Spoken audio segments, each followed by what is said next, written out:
Olá, então, sejam bem-vindos a mais um podcast cultural do Chalé dos Livros. Agora estamos um pouco distante da livraria, mas com a mesma pegada do podcast cultural da livraria para a cidade de Caçapava do Sul, região e demais interessados.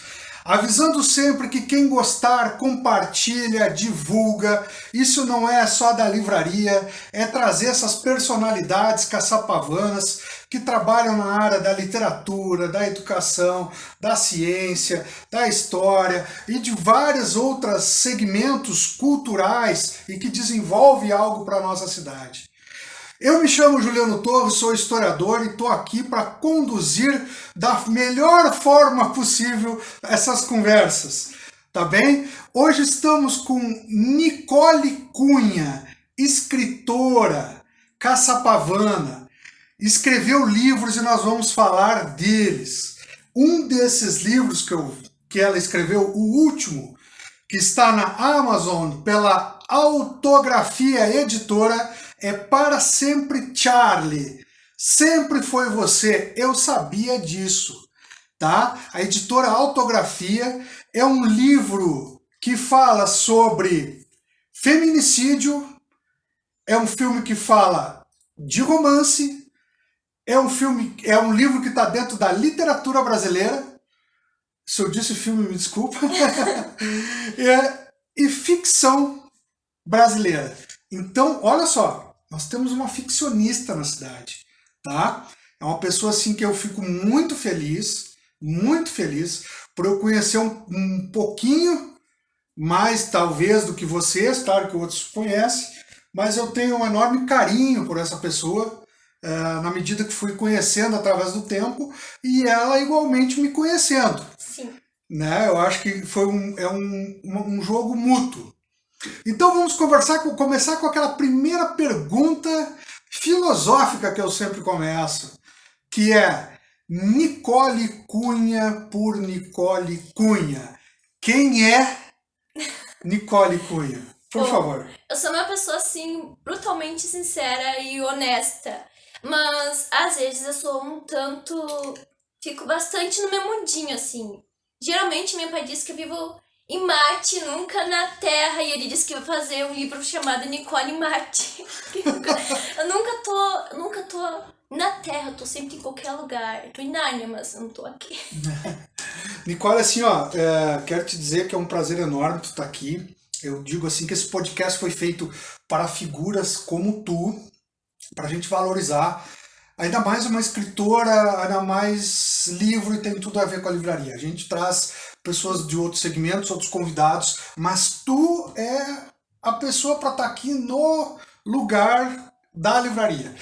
Tu é uma escritora que escreveu esse livro, mas eu queria, antes de nós entrar, e tu escreveu outro livro também, e antes desse, que eu sei, mas eu quero que tu... Primeiro nós vamos tentar alinhavar essa entrevista para o pessoal saber quem é tu.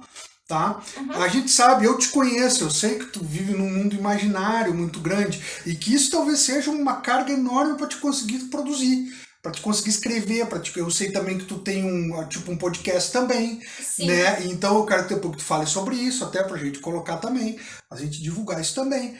Mas eu quero que tu fale assim, ó, me diz uma coisa, como foi a Nicole pequenininha, nos primeiros anos? Ela era muito levada, não? Ela era... Como ela... A Nicole, assim, criança, eu vivia no sítio com a minha avó, né? Então, a minha mãe levava, a gente passava ali uma semana toda. Tu vivia bastante pra fora, então. Pra fora, então isso despertou bastante meu imaginário. E aí tinha... Sabe aquelas gatinhas que a gente tocava com a boca, Tem assim? uma gatinha aqui.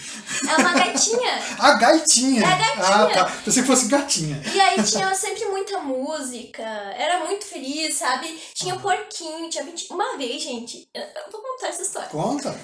Assim, eu tava começando a caminhar, né? E aí, a minha avó tava conversando com uma vizinha, e era um dia de frio. Aí tinha nascido um monte de pitinhas das galinhas. Eu pensei assim, eles estão com frio. E a avó tinha deixado o fogão a lenha ali, ligado, né, com fogo. Eu coloquei todos os pitinhos ali.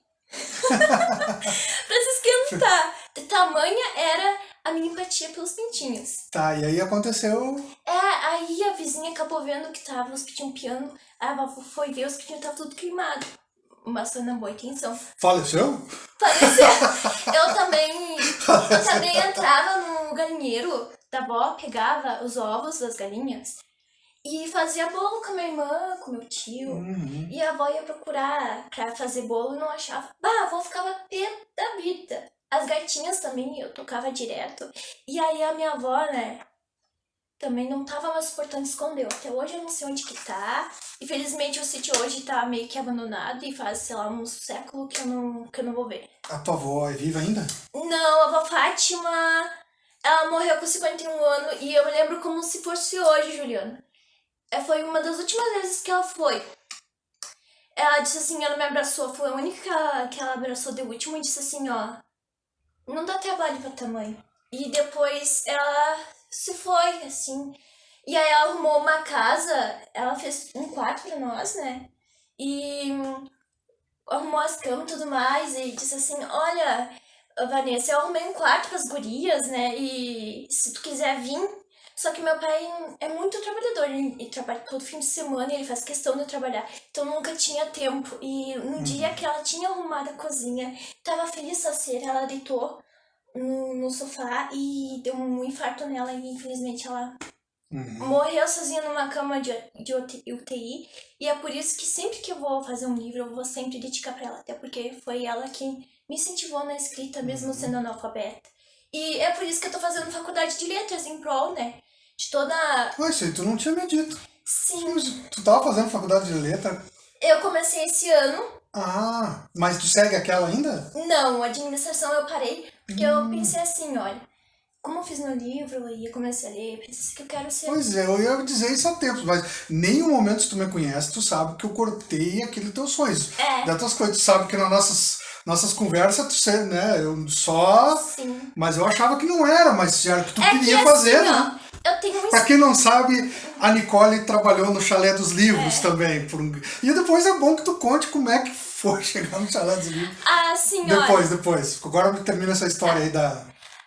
que eu tava falando mesmo? Tu tava falando da tua avó que faleceu.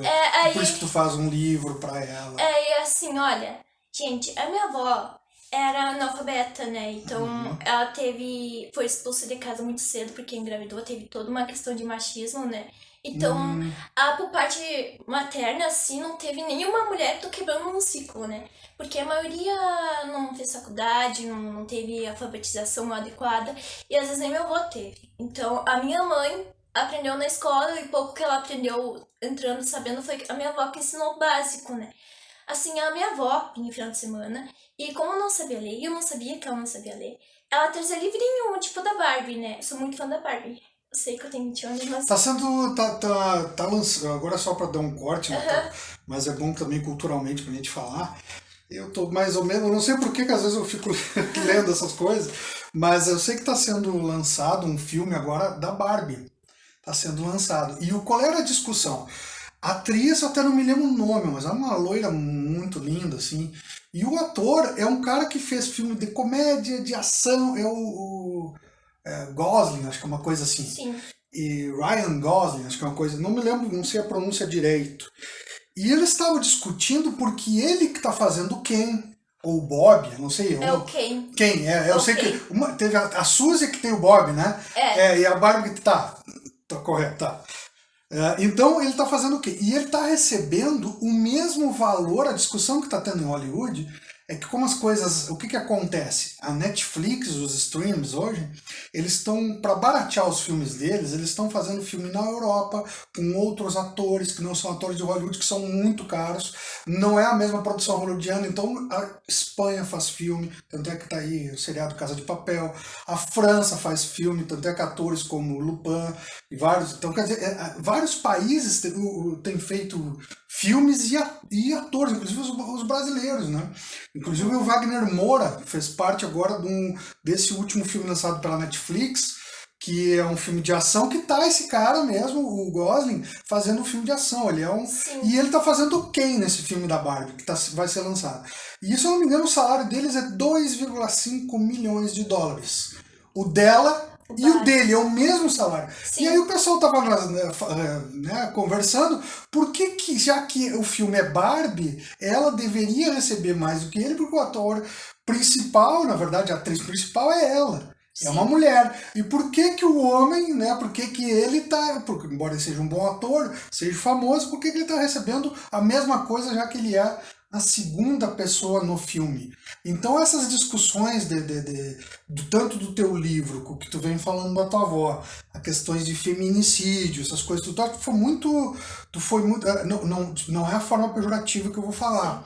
Mas assim, ó, tu surfou muito bem nessa onda da questão do feminicídio. Quando eu falo surfar em onda, eu não tô falando sentido pejorativo, de tu pegou uma coisa pra te vir, entendeu? Não é isso. Tu entendeu o momento do que está ocorrendo. Todos os dias a gente vê essas notícias, né, de feminicídios e coisa e tal. Então é isso que eu queria falar, que é questão até de cultural, para saber que está sendo lançado esse filme. Sim. Também. Não, é que assim, ó, eu pelo menos sempre vou escrever para incentivar as mulheres a crescer, a se tornarem independentes, porque embora o feminicídio atinge várias classes, né? Até quem depende do dinheiro do marido, até quem é independente, porque tem uma dependência emocional muito grande. Então, o que eu defendo nos livros é que a gente não tem que aceitar menos do que a gente merece. Se a gente tem uma meta, se a gente for criada de tal forma, independente do ambiente, a gente tem que ter um mínimo de limite. A gente tem que ter um limite em todo o relacionamento, e é isso que eu quero colocar no livro. Não é porque, como eu li um livro, Seja o Amor da Sua Vida, que é da Tati Bernardi, que diz: eu sou uma mulher, não sou formiga para receber migalhas. Então, pego essa frase pro resto da vida. Porque é o básico que a gente tem que ter. Porque a gente tem que entender que o que é de verdade não é, tipo, uma obsessão, assim. O que é de verdade, quando a gente gosta de alguém de verdade, quando a gente ama alguém de verdade, a gente deixa livre. Se voltar, é pra ser. Se não voltar, é porque não é pra ser. E é por isso eu sou demissexual, né? Ou seja... Como? Demissexual. Eu só vou me envolver com uma pessoa a hora que eu tiver certeza. Senão eu não vou. Então é por isso que eu coloco grande parte da Eu não sabia desse termo, inclusive eu quero que tu me explique. Eu não... Me explica isso aí, por favor. Pra mim é novidade. Tá. Não sei o que é, como é que é. Tá. Demissexual é quando tu só vai se envolver com uma pessoa, entrar num relacionamento com uma pessoa, se tu tiver certeza e segurança que tu tá entrando com uma pessoa que é confiável. Senão tu não entra, entendeu? Basicamente só vai entrar num relacionamento quando tu receber o que tu merece. Não menos do que isso. Ponto. Tá bem, novidade pra mim. Eu digo que eu mais aprendo com vocês do que... Isso é muito bom. Como eu já te perguntei como tu era na infância, quantos irmãos vocês são? Então, lá em casa a gente é 8, 9, são tantos que eu nem sei se contar. Infelizmente, é só uma que mora com o namorado e o restante mora em casa. Então, temos um quarto pra nós e um quarto dos pais. E infelizmente eu fui tomando conta da sala aos poucos. Fui trazendo meus livros, aí depois fiz uma estante, depois trouxe uma cama. Enfim, depois eu vou tirar o sofá e aos poucos aquilo vai ser o meu quarto. Cara, sentiu dificuldade até o livro ser feito, né? No sentido de tu trabalhou a beça pra... Como é que foi a tua entrada, a tua vida antes do Chalé dos Livros e como tu chegou no Chalé dos Livros? Sim, trabalhar no Chalé dos Livros, Juliano, até vou agradecer. Não, mas seja sincera com o pessoal aí. Tá. Gente, trabalhar no Chalé dos Livros foi muito bom, porque era uma época que tinha terminado meu estágio e tava mais ou menos há um ano procurando emprego. Sem mentira, eu larguei em torno de 5 currículos por aí e, enfim, eu nunca conseguia um emprego. Aí eu vi que o Chalé tinha anunciado uma vaga pra tenente, né? E como eu já tinha feito bastante curso pra atendente, pra gestão de pessoas e pra liderança, por isso que eu fiz um pouco de administração, porque eu tenho um dom pra liderança também. Eu fui lá e enviei o currículo, e aí enviei de novo, e de novo. Não, tu viu a primeira e não foi, né? Aí eu me lembro eu me lembro do teu caso, a parte dos vários currículos que a gente recebeu, que eu me lembro que tu me mandou um vídeo pro meu pessoal. Também fiz isso. Tu mandou um vídeo pro meu pessoal, não sei como tu me descobriu, tu mandou um vídeo pra mim. No meu nome. Porque tava no meu e-mail. Alguma coisa assim. Tá, e aí eu fui ver o vídeo que tu enviou. E aí tu tava falando que tu era escritora. E aí eu fiquei com aquilo. Tá, mas como é? Vai contando. E aí, não tava tendo retorno. Aí o que eu fiz? Eu fui lá e gravei um vídeo. Aí eu não teve, assim, eu não tava dando retorno. O que eu fiz? Fui lá e enviei meu livro de poesia, porque eu sou teimosa. Tu enviou um livro pra mim também, Enviei. antes desse, né? É A Arte de Chover, tem outro livro escrito. Arte de Chover. A Arte de Chover. Onde que encontra esse livro hoje? Na Amazon. Tá. Só que assim, eu não Porque sei. ele tá em físico? Ele tá em físico e digital. E aí, Anterior a esse aqui. anterior a esse aí. Tá, ele é independente ou como é que ele é? Ele é de alguma editora? Não, é independente, assim. Tá. Eu fiz quando eu tava desempregada. Tava sem fazer Que nada. idade tu tá hoje? Tenho 20 anos. Tu tem 20. Quando tu fez esse primeiro livro, que idade tu tinha? 18. Tu tinha 18. E esse aqui tu escreveu? Esse aqui tu escreveu com que idade? Eu escrevi com 19. Esse tu escreveu com 19. 19. Tá, vou ficar aqui pra fazer um comercial aqui. Tá, e aí tá, tu chegou no Chalé dos Livros. Agora a pergunta é, e depois que tu entrou no Chalé dos Livros? Como eu te chamei, que da Real Verde eu não me lembro. Eu me lembro que eu te chamei, lógico. Mas não me lembro exatamente como foi. Como é que foi? Tu te lembra disso? Sim, tu me chamou pelo WhatsApp, né? Fizemos a entrevista, aí começou o treinamento. Uhum. E aí, assim, me salvou, né? Porque eu tava sem emprego, e aí eu escrevia, eu queria publicar meu livro, e não tinha como. Foi treinado pela Isamara, né? É, eu fui treinada pela Isamara. E aí eu fui juntando dinheiro, né? Como tava fazendo administração, eu aprendi a economizar, fui juntando dinheiro, fui pagando durante 5 meses, e aí eu consegui. Aí com o dinheiro que tu trabalhava no Chalé dos Livros, tu pagou o livro. É, eu juntava, e assim, eu fiz questão de publicar meu primeiro livro, assim, de romance, né? Comigo mesmo, porque é uma questão de orgulho pra mim, sabe? Era um sonho que eu tinha de homenagear todas as mulheres do feminicídio que sofreram violência doméstica, enfim, e homenagear minha avó, né? Que embora ela não esteja aqui, vai ficar registrada na literatura, porque tem uma frase que o Antônio Cândido disse, que a literatura é um direito que não pode ser negado pra qualquer pessoa, porque ele te cria um mundo, ele te insere numa determinada cultura, sociedade de qualquer século e te coloca numa posição que tu vai saber, digamos, discernir as coisas. E uma pessoa que já não teve o direito à leitura, essas coisas, ela não vai saber discernir. E aí isso é muito arriscado nesse século. Principalmente para quem não lê, só fica nessas notícias fakes, então também é muito importante. Eu não quero, lógico, puxar a farinha pro meu saco. Não quero isso, mas eu quero ver a tua visão. E a tua visão não é a minha. Depois que tu, como escritora, tu trabalhando numa livraria, o que acrescentou e como é que foi isso? O que te deu uma visão de mundo, não te deu? O que tu viu de diferente do primeiro livro que tu escreveu? Não entrando na parte técnica dele, depois a gente fala dele, mas tu como pessoa, o que te acrescentou a livraria em si? De tu trabalhar ali dentro, de tu estar envolvida com livros e toda. Claro que tem a parte técnica, a parte, né? Mas assim, ó, é muito difícil eu trabalhar numa livraria porque eu sei muito bem disso. O material humano, a gente precisa botar alguém que entenda de livros, que tenha um conhecimento, que goste, como tu, que facilita toda a vida. Essa pessoa. É difícil ter. Eu te digo assim, o que te moveu é a tua força de vontade e assim, cara, e o gostar. São pessoas assim que passaram, acho que 80% passou ali e gosto. E é diferente a livraria completa. Pessoas ainda confundem livraria com papelaria e livraria com biblioteca. Papelaria vende papel, caneta, estojo, lápis, um monte de coisa. Livraria vende livros. Livros, somente livros. Então essa é a diferença básica. A segunda coisa é biblioteca.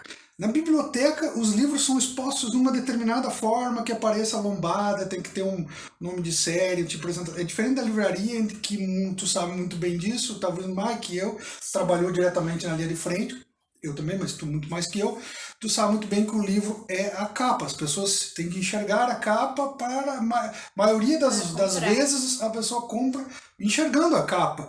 Então são técnicas diferentes e, né, a pessoa ali dentro saber o que oferecer, que é uma grande dificuldade que a gente tem. Eu vou citar assim, pessoas que trabalharam comigo, assim, por exemplo, o Vitor, que foi o primeiro, a Maria, todos os outros que trabalharam, olha, todos vocês, assim, eu tenho vocês no coração. Hoje quem está lá, o Marcos, e a Larissa, assim, olha, cada um com as suas qualidades, cada um com as suas... Mas assim, ó, tu realmente marcou porque tu foi uma escritora ali dentro, tu realmente era o teu lugar, realmente acho que é aquilo que Era pra ser, né? era pra ser. Era pra ser. E o que me chamou a atenção do vídeo, fez o vídeo, sabe? Cara, porque eu escrevo.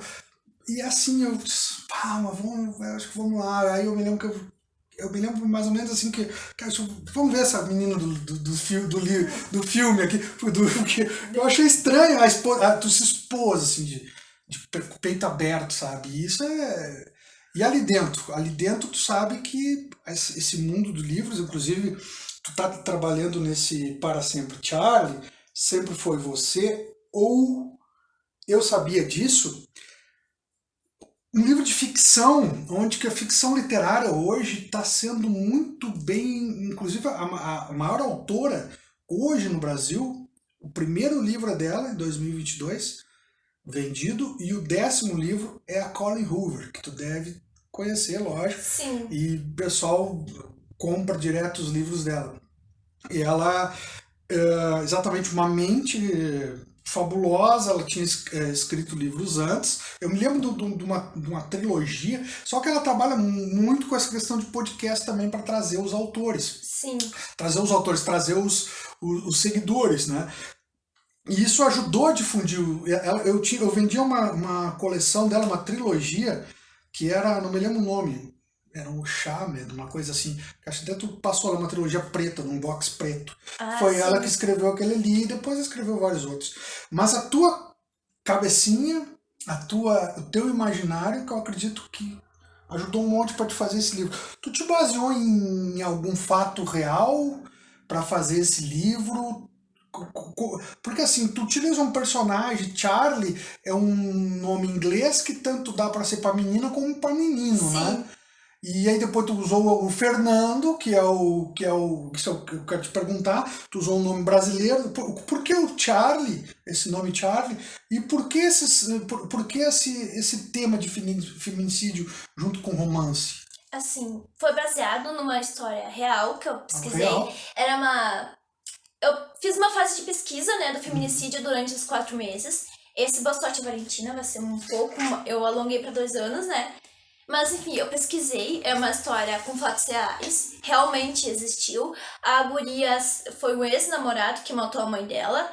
Que colocou fogo na casa. A guria se salvou, mas se salvou com a parte do corpo queimada. E hoje, infelizmente, ela tem uma certa dificuldade para acreditar nas pessoas, né? E eu também não tiro a razão dela. Enfim... Eu assisti documentários sobre como isso influencia, e claro que o ambiente social em que a pessoa vive também influencia. Por exemplo, se é um ambiente que já não prega tanto se autoconhecer, se é um ambiente que prega que, enfim, só vai ser feliz estando com outra pessoa, isso já meio que influencia, porque a pessoa vai ficar com medo de ficar sozinha e vai começar a entrar em qualquer relacionamento pra se preencher. Isso é algo que eu acho errado. A mesma coisa que falar que tem amor pra nossa vida e amor da nossa vida. E é totalmente diferente. O amor da minha vida sou eu. O amor pra minha vida, aí eu já não sei. Pode ser eu também. E o nome Charlie? Por que o nome Charlie? Charlie é um nome que eu gosto, assim. Eu lembro que eu olhei um filme. Foi um livro. Com Amor, Charlie. Que era um livro sobre relacionamento abusivo também. Aí eu peguei como referência. E quanto ao Fernando, o Fernando é um nome que eu gosto bastante, assim. Eu peguei, tipo, de um autor de novela. E aí foi fazendo. Já o tema feminicídio, o caso, como eu te contei, é um fato baseado em fatos reais. E eu trouxe porque é um assunto que precisa de ser tratado. Sim. Mas pura verdade, porque tá matando milhares de mulheres e isso tá ficando oculto. Isso que virou lei, né? A lei do feminicídio é muito recente, né? Digamos assim. Virou lei. Digamos que antigamente, em 1800, não tinha essa lei. Em 1900 também era deliberado matar mulher porque agredia a honra do homem ou da família. E eu ficava assim, esses tempos eu li um artigo sobre as mulheres na literatura. E a Firmina dos Reis, que escreveu a Úrsula, uma coisa assim.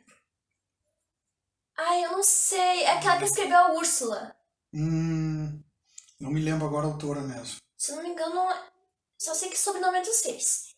Enfim, é Firmina dos Seres, uma coisa assim. Ela teve que pedir perdão na dedicatória, porque ela estava escrevendo, era uma mulher, que era para os homens considerassem que ela estava escrevendo um livro. Então, sim, eu acho que a gente precisa tratar. Eu sei que eu tenho 20 anos, mas obviamente eu sou feminista. Idade não. Sim, mas geralmente as pessoas ficam comentam, não, né? Não tô te criticando a idade, tô dizendo que a idade é uma questão de cabeça, né? As pessoas desde que tenham consciência dos problemas da sociedade, né? E é o que tu deixou claro e nítido, porque tu trouxe nesse teu livro um pouco desse teu imaginário. Eu vejo que assim que a tua mente trabalha rápido, porque tu fala rápido. Normalmente a pessoa quando tem a mente muito rápida, ela tem a tendência de falar rápido. E aí que o turbilhão vem, né? E isso aí pra gente voltar a falar devagar precisa de um bom treinamento, não é uma coisa muito fácil. Vai por mim, isso aí. É que assim, ó, gente, eu tenho uma ansiedade muito acelerada, e aí eu tenho muita ideia envolvida. Eu tenho que separar as ideias. Eu posso te dar uma dica? Quem sou eu dando dica? Né? Se a dica fosse boa, a gente vendia. Mas vou te dar uma dica, que como historiador a gente faz isso às vezes. Principalmente quando está em campo. Tu tem que carregar contigo, eu sempre digo que tem que é canga em porco, mas um dever que, assim como tu como escritora, que tu tem essa mente rápida, e a gente não sabe o dia da manhã, quando a mente da gente vai começar a falhar, a minha já tá falhando muito, mas assim, daqui a tendência é só piorar, usa sempre caneta e bloco contigo, carrega, tu teve aquela ideia, anota. Tu teve aquela coisa que te chamou atenção, anota. E de tantos em tantos tempos tu faz um levantamento disso, porque isso vai te dar vários outros livros. Sim. Vai te dar várias outras ideias para te acrescentar em livros, já que tu lida com ficção. Né? Eu estou pensando em fazer um romance, mas sabe como historiador escreve um romance? A gente já escreve mal a beça, porque a gente está sempre preocupado com a parte metodológica, com a parte do campo histórico, com a parte da metodologia histórica, do objeto. A gente está preocupado com a ciência em si do que propriamente. Eu custei muito para entender isso, por isso é que, com todo gosto, e eu não tenho nada contra, que as pessoas escrevam sobre história de outras áreas. Tá aí, por exemplo, Eduardo Bueno, coisa e tal, que escreve muito bem, as pessoas adoram, mas eu acho que tem que ver, eu vejo que é os caras que levantam muito mais a história e deixam a responsabilidade para nós historiadores trabalhar de uma forma melhor. E a gente escreve muito pesado, eu tenho lutado comigo mesmo, agora é o meu terceiro livro, já tenho um quarto, estou sempre na produção, mas agora vai ser um sobre educação, que é um manifesto que eu estou fazendo. Já comecei a escrever em 2017, e agora está na fase final de revisão. E a tendência da gente é tentar tornar claro para o grande público. Claro. E eu vi a clareza do teu livro, eu vi assim, tu trouxe muitas mensagens de Shakespeare, de diversos outros assim, que introduzia cada capítulo, no começo de cada capítulo. Por que tu teve aquela ideia ali de trazer esses autores para cada capítulo? Aquilo foi uma ideia tua, foi uma sugestão da tua editora? Por que tu optou por isso? Eu sempre fui muito fã de William Shakespeare, de Fernando Pessoa e de Vinícius de Moraes. Eu sempre andei, né, por essas áreas assim de poesia, de romance. Eu sempre leio de tudo um pouco, né? Menos de terror, que eu não gosto muito. Não gosto de terror? Não. Ai, a Larissa que curte. Desculpa. Não gosto. Eu gosto de literatura estrangeira, clássica, de tudo. Eu li de tudo. Então, eu sempre ambitei. Aí, como a poesia, como é um tema muito pesado, feminicídio, né? Eu tinha que suavizar pra não ficar tão pesado. Aí eu tive essa ideia de colocar um poema, alguma coisa. Até porque o poema foi provado cientificamente que ele tem um poder de amenizar, de acalmar. Então, foi com esse intuito. com o intuito de deixar mais leve o livro, porque era um tema extremamente pesado, né? Que vinha com dados, tinha capítulos que era, tipo, principalmente pra parte final, que era pesada. Então, tinha que suavizar da melhor forma possível. Tá. Antes de mais nada, meus parabéns, você está bem vestida. Não foi combinado, né? Não foi combinado. Tá com a camiseta da livraria. Não foi combinado. Assim, e o primeiro livro que tu escreveu, ele seguiu nessa mesma linha de ficção? Ele teve uma temática forte, assim como o feminicídio ou alguma outra temática? Ou ele... Que rumo tomou o primeiro livro? Não, o primeiro livro é uma poesia. Poesia. A Arte de Chover é um livro poético, de poesia. Aí trata sobre diversas formas. Esse livro eu comecei a escrever no ensino médio, né? Eu ficava no recreio, ficava escrevendo.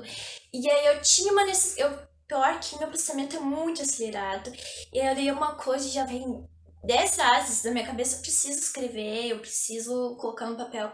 E aí isso tudo foi...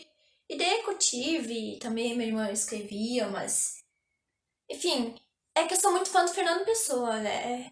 Então eu preciso escrever, e é isso. Tu vê assim, a técnica que eu estou utilizando contigo é tentar falar devagar, de uma forma um pouco mais do que os outros, para que exatamente tu tenha esse respiro técnico. Então eu estou usando essa metodologia técnica contigo aqui, para que tu respire e entre mais profundo, que eu sei que as tuas respostas são mais curtas. Porque até é bom, né, quando tu tem a mente muito rápida. E aí a pergunta que eu ia fazer para ti é a seguinte: como era a Nicole na escola? Como tu te dava com os professores? Porque eu vi que quando tu lançou o teu livro Para Sempre Charlie, eu vi que vários professores, minha aluna, a não sei o que lá, tu escrevia e dava para eles corrigir. Isso vinha desde o fundamental ou foi só no médio? Assim, foi a professora Ana Lúcia, no 8º ano, mocinha. Só o seguinte, né? Fala dela, mas fala de todos os outros que ajudaram, senão o pessoal vai se sentir magoado. Sim. Professores, muito obrigada, tá bom? É só a dica que eu te dou. Tá bom, eu conheço a classe. Professores, muito obrigada, tá bom? Mas eu comecei com a Ana Lúcia. A Ana Lúcia viu um poema meu e disse, nossa... Sim, alguns se destacaram mais a ajudar a gente, né? Tu escreve muito bem, tu pode começar a escrever. Aí eu escrevi. Aí meu sonho era ser policial, aí depois eu ser escritora. Aí eu fui indo, enfim. Só que assim, teve infinitos professores, inclusive o professor Marcos Mesquita, na aula de filosofia. Mencionei ele no livro também, professor. Tu não leu, mas eu mencionei. Falando do Marcos e tal. Fui. O Marcos hoje é um grande amigo lá, tá lá junto. Estamos trabalhando junto na livraria. Tenho a maior honra de ter um cara como ele, né? O conhecimento dele. E também, cara, assim, eu acho que cada vez mais, em cada podcast eu digo isso, a riqueza de Caçapava está nas pessoas de Caçapava. Está nas pessoas, tá nesse pessoal que lida com essas áreas, música, literatura, educação, ciência, arte, desenho. Além de escrever, tu falou que tu tocava gaita, tu chegou a alguma parte musical, a tentar acender alguma coisa, tu faz alguns desenhos, algumas pinturas, tu faz alguma outra arte além, cara, já é uma grande coisa, grandiosa de escrever e de ter uma mente dessa tua ágil e rápida e um imaginário muito grande que vai te dar muitos frutos se tu souber canalizar isso. Te digo aquilo que eu sempre te falei, né? Com nas conversas eu sempre te alertei das coisas, dizendo pelo menos o que a gente podia, né, canalizar. Então eu acho que tu tem uma mente muito boa, tu tem um imaginário muito fértil, canalizar isso de uma forma sempre para... Me diz uma coisa, como é que é a Nicole quando vai dormir? Aquela mente difícil de parar, ou não é difícil de descansar na hora de descansar? Assim, na hora de descansar, tem todo um processo. Eu tenho que estudar antes pra faculdade. Se eu não estudo, o dia que eu não estudar pra faculdade, eu fico com insônia. Eu tenho que estudar. Enquanto eu não pegar um livro pra ler, alguma coisa pra ler, pra estudar, eu tenho que estudar, eu preciso. É uma necessidade que meu cérebro desenvolveu pra me tranquilizar. E eu tenho que tomar pelo menos uns 2 chás de camomila pra me acalmar, porque... tá sempre assim, ó. Não diz só nas universidades, mas assim, tu fazia um curso que era administração, né? Isso. Deu pra te aproveitar algumas disciplinas para esse outro curso ou não? Não deu, mas foi... Mas Tu já assim, vinha há quanto tempo fazendo? 2 anos? um ano. Um ano. Mas Mas foi um ano só? foi só um ano. Mas foi bastante proveitosa porque fiz bastante curso de liderança, né? Aí tem uma coisa que a liderança preza bastante, que é a fidelidade sobre si mesmo, né? Sobretudo ser fiel a ti mesmo, pra te aprender a liderar outras pessoas. E aí não serviu bastante, assim, não serviu para âmbito de administração, mas como eu tenho minha turminha eu sou monitora infantil, né? Serviu para me liderar as crianças. Você saiu do Chalé dos Livros, passou no É, concurso, graças a Deus. Aí tá tudo tranquilinho agora, tá fazendo, né? E é, foi exatamente esse teu desligamento. Como é que tá essa vida corrida agora e de responsável, com várias crianças cuidando? É um pouco diferente daquele silêncio, porque as uhum, pessoas não sabem numa livraria que a livraria ela é o contrário do mundo externo. Né? Tu sabe muito bem disso. As sim, pessoas entram, na bastante. livraria era bom, como a nossa livraria é um sistema baseado nas livrarias europeias, pequenas, sintéticas. É o seguinte, entrar ali dentro não era nem para nós termos internet, nós precisamos da internet para a questão do trabalho. Mas, sabe, você está com soninho, cansado o dia todo, trabalhou o dia todo hoje? Não, eu sou de tarde. Só de... Mas tu sabe que a questão da livraria, tu sabe que é questão de relaxar, de nós entrar ali dentro, entrar numa vibe, porque a leitura vai te dar paciência, vai te dar concentração e que essas coisas futuramente vai te dar noção de conhecimento e estudo, coisa e tal. Se tu não tiver concentração, e a concentração na minha vez só vem pela leitura, e não vai ser uma leitura um celular, uma coisa que está emitindo luz no teu olho, cansando a tua retina, que mais te cansa do que propriamente, não quer dizer o quanto que tu lê, mas sim a concentração que tu Sim, tem. E a livraria é isso. Ela é diferente o mundo da livraria ali dentro do mundo rápido, aquela loucura do mundo ali fora. Então, os carros, né, que não cessam de o passar. barulho, aquela coisa toda ali, tu chega, tu precisa silenciar, tu te acalma. Sabe que na escola que eu trabalhava, a gente tinha uma técnica que era o seguinte, não importa qual professor que desse a primeira aula. A primeira aula nós tínhamos 25 minutos, todos os professores faziam isso, de leitura livre para o pessoal. A gente foi ver isso em 2, 3 anos, os nossos alunos modificaram um monte no nível de concentração. Melhora bastante, né? Muito, olha, assim tu não tem ideia. A gente livre, quer ler gibi, quer ler o que tu quiser, mas lê. Então aqueles 25 minutos de todo dia, eles liam o que eles viam. Então eles liam um livro em 2 semanas ali, outro mais, porque era o tempo que eles tinham. Todo mundo em silêncio, cada um no seu. Ao nível de concentração que a gente vai ter a longo prazo, e é uma dica que se fosse bom a gente vendia, Sim, mas é uma dica que poderia ser dada para vários colegas. Experimentem, as escolas experimentem a leitura 25 minutos ou 30 em todas as aulas, não importa qual a disciplina for. Todo mundo faz aquilo ali. Vocês vão ver como é que vão estar os seus alunos daqui a 2, 3 anos. O nível deles faz desde o quinto ano, faz desde o quinto, sexto ano. Olha, é absurdo. É absurdo o nível de. Porque a concentração vai levar a é. um cálculo matemático, a escrever bem. Olha, é infinito. Isso é uma dica que a gente dá de graça aí. Eu, no meu caso, eu sempre levo um livro. Aí eles estão dormindo ou estão acordados olhando desenho, tô lendo, quer influenciar eles. E pior que eles também perdem livrinho pra Isso. ler também, porque assim, como escritora, eu também quero. Eu vou ser professora de literatura, né, se Deus Que quiser. bom, cara. Eu não sabia dessa tua mudança de eixo aí. Fiquei feliz. Que Eu agora que eu mudei. acho que tu tá no rumo certo. É que eu mudei totalmente, né? Porque assim, eu gosto de liderança, eu gosto, mas é uma coisa que eu quero. Eu gosto de lidar com as pessoas. Eu quero mudar a vida das pessoas, seja por livro, por aula. No momento, eu estou tentando colocar costume nas crianças. Depois, como futuramente professora de pessoas mais grandes do nível médio, aí eu vou tentar induzir para as pessoas do nível médio. Muito difícil, que volta a pergunta, lidar com as crianças comparado à livraria? Muito difícil, muito diferente, digamos assim, a palavra? É diferente, mas como eu tenho bastante irmão, né? Eu Ah, peguei já o costume deles, assim, e é basicamente quase igual. Eles só querem ser valorizados e ter atenção. Dependendo, a gente dá atenção, às vezes não dá, porque é muita criança, né? Mas, assim, como eu tenho minha turminha e eu adoro minha turminha, eu aprendi, peguei cada mania de cada um deles, né? Não dá pra ser, tipo, boazinha sempre, mas às vezes tem que falar de uma forma mais firme, mas igual, eles sempre me ouvem, sempre me respeitam, então é super tranquilo. Uhum. Mas a livraria é muito bom. Tenho muita saudade de lá também. Mas é que lidar com criança é Também fácil. tem a sua magia, tem a sua... É porque, legal. assim, é a idade que... Eles têm a pureza. Eles têm a pureza. Eu não trabalho com pequenininhos. Fundamental, inicial ali, né?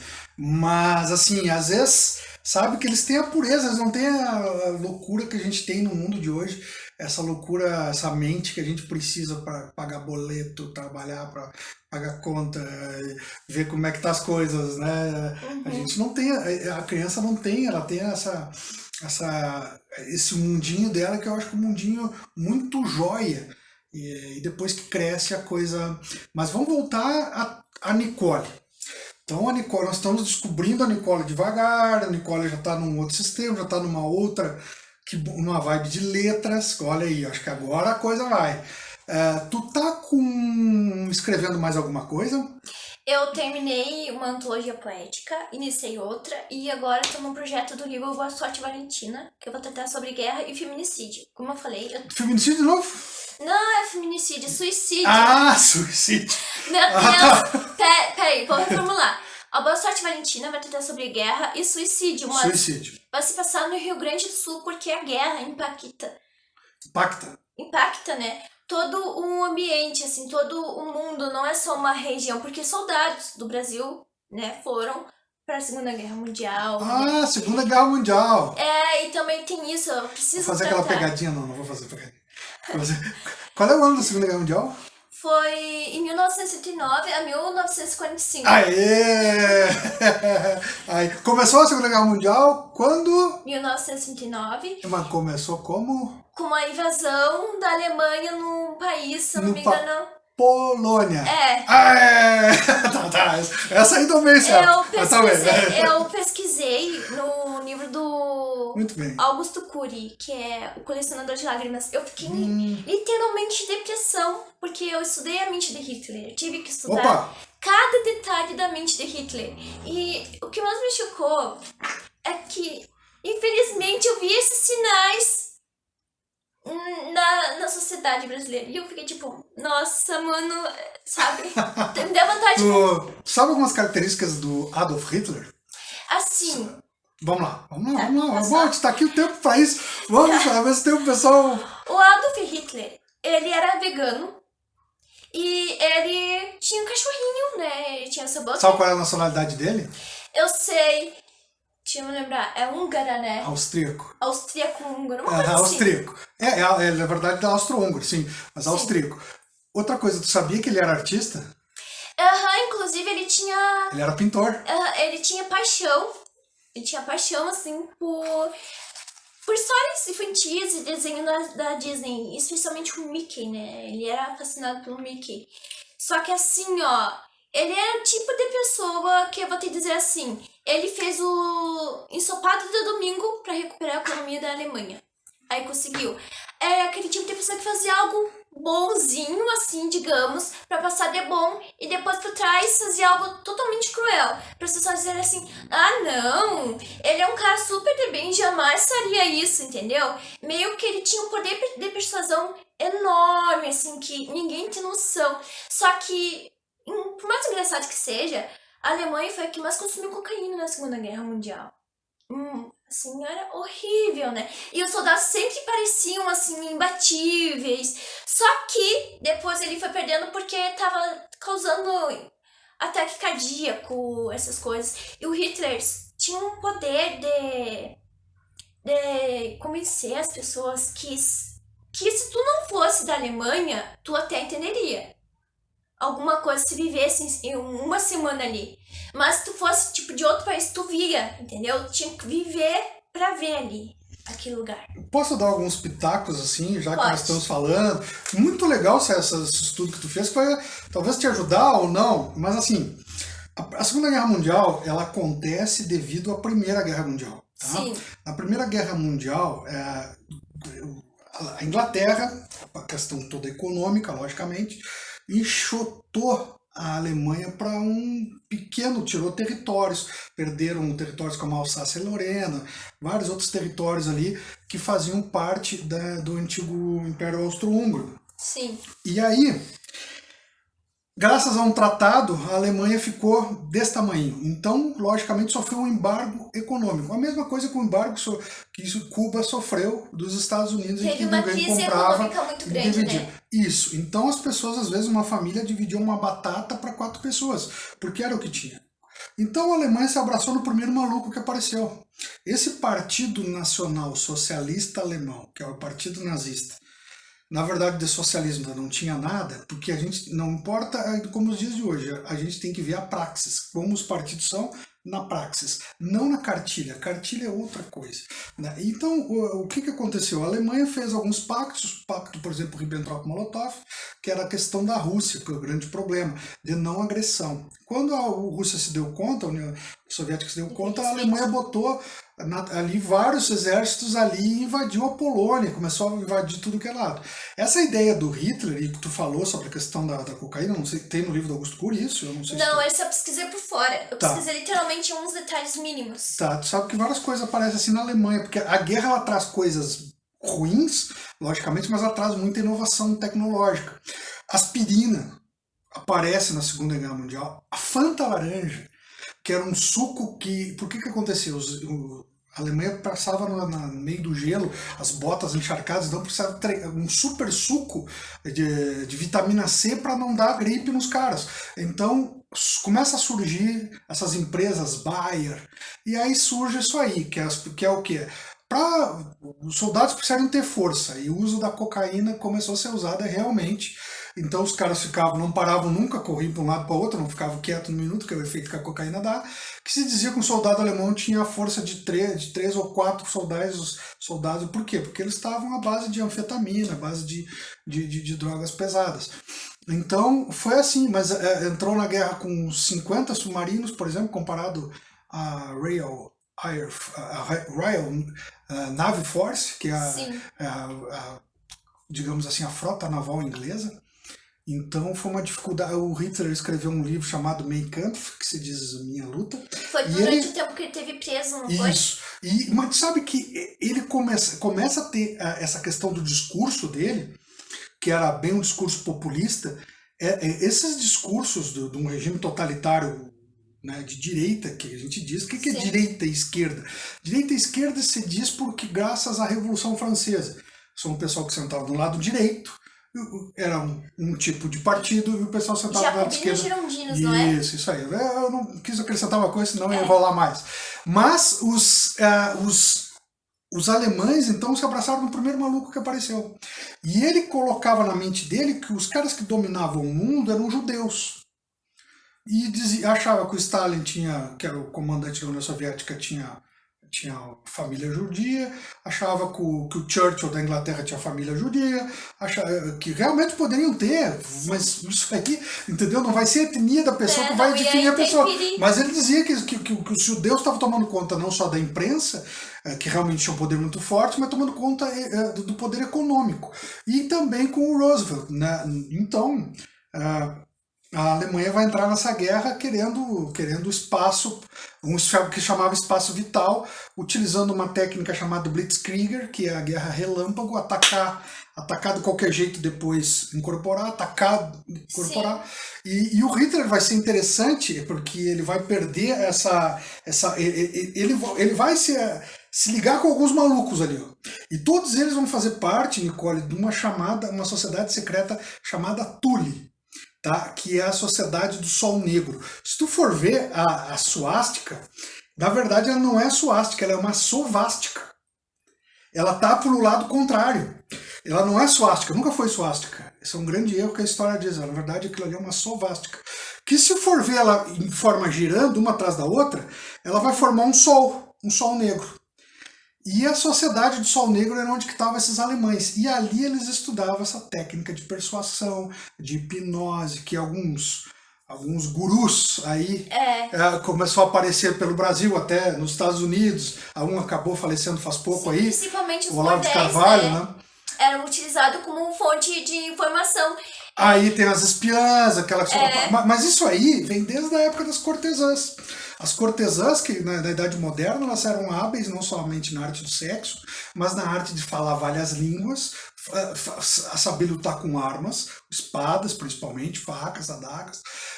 Então elas eram colocadas pelos reis e pelos nobres em determinados lugares, colavam em alguns nobres para que tivesse um contato com elas para tentar tirar informação, ou num leito de cama com alguém, com algum nobre importante, ou com alguma coisa. Então isso era muito comum ligar essas espiãs, e as cortesãs eram as únicas que frequentavam bibliotecas, frequentavam essa coisa toda. E o mais impactante... Eu falei demais, desculpa. Não, capaz. E o mais impactante, gente, é que ele, na Primeira Guerra Mundial, ele era a pessoa que levava a mensagem, era um mensageiro que levava a mensagem.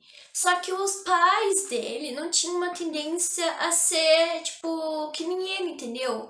O pai dele era funcionário público e era uma pessoa calma. A mãe dele, relativamente, também tinha um histórico desse. Mas, no entanto... Ele só tinha, no início ele tinha um complexo de inferioridade, depois ele precisava abastecer o ego dele de alguma maneira, e por isso o povo alemão servia, né, pra abastecer o ego dele. Só que no seu banco ele era altamente depressivo, tão depressivo que todas as namoradas que ele teve tentou ou cometeu suicídio. Tá falando do Hitler ainda? Uhum. Ah, tá. A namorada dele era a Eva Braun. Mas todos eles eram malucos, inclusive o ministro da propaganda dele, o Goebbels aquele botou cianureto matou mandou a mulher matar os filhos, depois se matou, ela se matou, ele se matou, e eles não eram uns caras de estereótipo estético, né, germânico. O Goebbels até meio coxo era, ele tinha uma fisionomia completamente diferente, ele era baixinho, coisa e tal, então eles ascenderam através de uma coisa que somente a psicologia, a psiquiatria explicam, porque eles enxergavam no outro o que estava neles mesmos. Exatamente. Então se eles fizessem essa questão do espelho, de perceber que, na verdade, eles estão querendo aniquilar o que está dentro deles mesmo, né? Então, a história está aí, graças a Deus, para a gente não cometer esses erros, assim, ó. Eu fico muito feliz, Nicole, de agora olhando para a câmera, assim, agora tu fica olhando aqui, que legal. Eu fico muito feliz de ter tu aqui e de tu conseguir desenvolver a tua mente, agora que está na área de letras, melhor ainda, de entrar na área de história, de trazer assuntos pertinentes para a nossa sociedade, assuntos que são importantes da gente conversar nesse humilde podcast aqui. Saber que temos uma pessoa de Caçapava que está lidando com literatura de ficção, isso quem é que está lidando com literatura de ficção? E outra, sabe o que eu ia te elogiar, mas agora tu já me deu outra ideia. Eu ia te elogiar porque o teu livro é um livro que pode ser traduzido para qualquer língua e ele será entendido. Ele será entendido porque a história se encaixa e se fecha.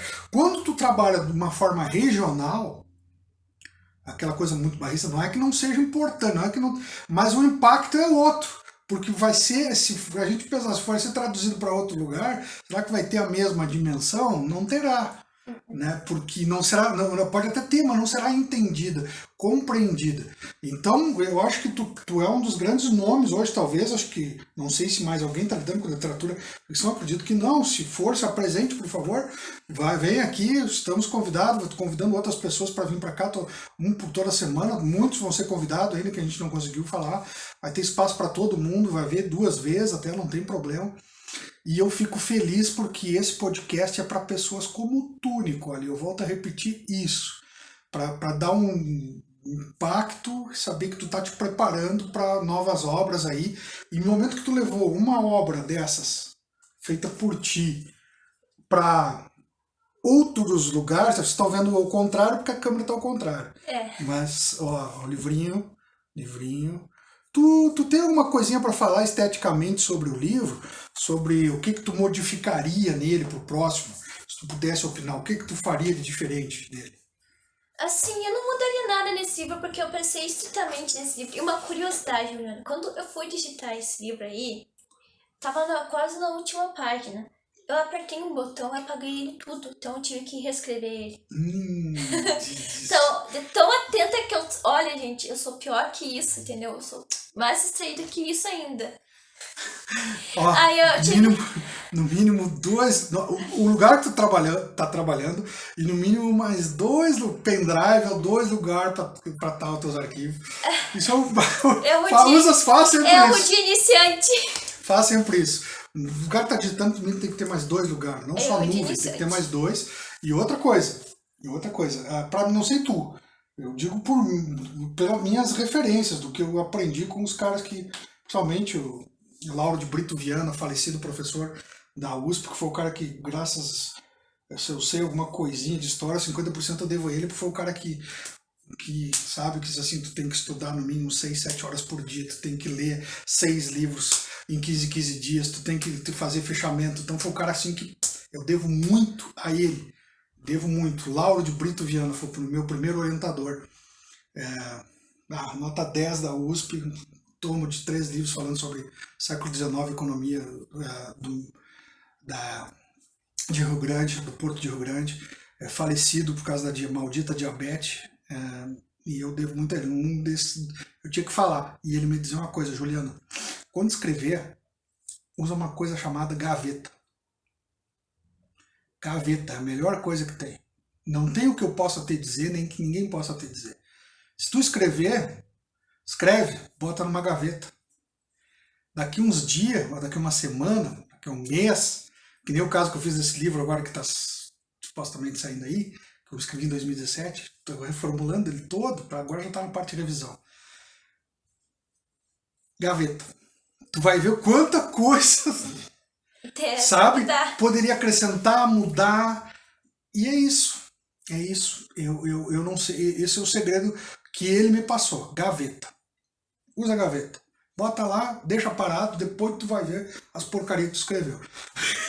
Eu não sei se tu é assim, mas eu fico eu no papel, eu tenho que olhar no papel, no virtual, eu não. Tu consegue fazer uma coisa mágica que eu vi tu fazendo. Tu escreveu o teu livro no celular, não foi? Foi no celular. Um pouco tu escreveu num tablet, né? Mas foi no celular, né? Foi no celular. Esse eu pretendo comprar um notebook, né? E escrever no notebook. Tablet está à tua disposição, se tu quiser. Tá bom. Mas agora eu tô economizando pra comprar um notebook. Entendeu? Que aí eu digito no notebook, salvo no notebook, é mais prático. E tu escreveu todo no celular. Essa menina escreveu todo. Eu chegava lá, ela tava... Por que tá jogando? Não escrevendo. Fantástica, Nicole. Nicole, tu é uma figura rara, importante pra nossa cidade. Assim, ó, então tu tem projetos já pra frente, então eu quero te agradecer por tu tá tido aqui, tu sair do teu trabalho, vindo pra cá, nesse dia chuvoso, nesse estúdio. A gente sabe que eu falei um pouco demais, até pra não chegar nessa 1 hora também, porque eu sei que as respostas eram curtas, mas eu sei que tu é mais de escrever do que falar. Eu sou uma pessoa de poucas palavras. Tu mesmo diz isso, então para as pessoas entenderem por que eu falei um pouco demais também, mas para não chegar nessa 1 hora aqui, faltando 2 minutinhos, eu quero que tuas palavras finais, aí que tu me diga o que tu, além disso, tu quer para o futuro e o que tu pensa em escrever futuramente, se tu vai pensar, e tu sabe que o Chalé dos Livros abre a porta para ti a hora que tu quiser, para o que tu quiser, tu sabe que nós estamos à disposição para pessoas como tu, como todos os outros escritores, Caçapava, o Chalé dos Livros é para você, está aberto, é só nos procurar, a gente às vezes não tem bola de cristal, mas chegue na gente que com certeza a gente vai achar um meio termo para alavancar o que der pra vocês. A gente convida e vem pra cá. Eu não sei o contato de muitos, mas por favor, vem pra cá. Entre em contato comigo aí, ou entre em contato com as redes, que a gente convida vocês marcar pra vir pra cá. Tem alguns já marcados pra agosto, até setembro tem alguns marcados aí. Mas depois, pode vir, pode nos... gostaria de fazer parte, pode vir. Vamos fazer. Então, por favor. Daqui a 10 anos eu pretendo, né,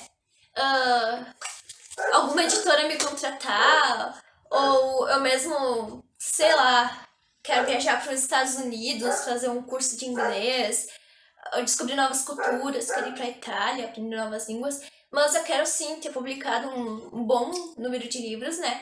E espero ter um maior número de acesso, porque a carreira de escritor, da escritora, é uma sucessão, não é um sucesso que vai vir imediato, é um sucesso que vai ser o trabalho de anos pra te conseguir alguma coisa elevada, mas vale muito a pena. Tá, fala sobre o teu Instagram, tu faz um tipo de um podcast também, como é que tu lança, como é que é o formato, o que que tu fala nele, se tem um link aí pra gente divulgar ele, como é que é feito isso.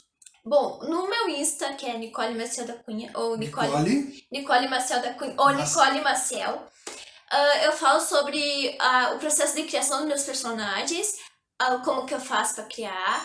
Eu falo alguma coisa muito pouco, mas às vezes é pessoal, às vezes não é pessoal. Eu falo sobre poesia, literatura, sobre música, sobre arte, sobre Van Gogh, que eu adoro Van Gogh, sobre Salvador Dalí. Falo sobre um pouco de tudo, até sobre um pouco de política.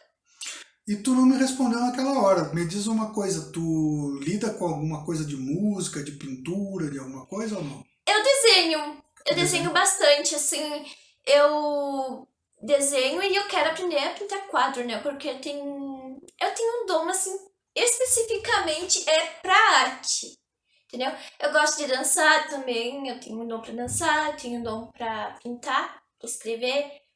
Eu sou pra arte, eu sou uma mulher pra arte, assim. Muito legal. Muito obrigado. Obrigada. Sabe que tu precisar, tamo aí, tá, guria? Tá bom. Um abração. Até a próxima, gente. Tchau, Chalé gente. dos Livros agradece. Podcast cultural, Chalé dos Livros semanal. Nicole Cunha, a escritora de literaturas de ficção.